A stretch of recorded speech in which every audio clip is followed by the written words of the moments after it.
7 তারিখ রাত্রিবেলা আমাদের জাঙ্গালিয়াস্থিত একটি কালীবাড়িতে চুরি হয়। পাশাপাশি তাদের বাড়ির সাথেও আরেকটা বাড়িতে চুরির অ্যাটেম্প নেয়। তো এই ইনফরমেশন পাওয়ার সঙ্গে সঙ্গে যে যার বাড়িতে চুরি হয়েছে সৌরভ সিংহ, আমাদের এখানে একটি এফআইআর করে অ্যাকর্ডিংলি আমরা একটি কেস রেজিস্টার করি, যার মামলা নম্বর 8625। কেস রেজিস্টার করে আমাদের সাব ইন্সপেক্টর প্রসেনজিৎ দেবনাথ তার অ্যাকশন শুরু করে এবং জাঙ্গালিয়া এলাকা থেকে একজনকে আটক করতে সক্ষম হয়। স্যার, যাকে আটক করেছেন তার নাম? তার নাম বিপ্লব দাস, বাড়ি? তার বাড়ি জাঙ্গালিয়া। স্যার, এই মন্দিরের চুরির সাথে তো কি? হ্যাঁ, এই মন্দিরের চুরির সাথে যুক্ত। আমরা তাকে আটক করতে সক্ষম হই এবং আজকে তাকে আমরা আদালতে প্রেরণ করছি।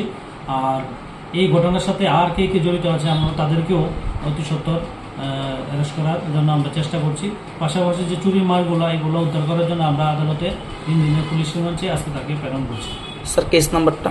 Case number 8625।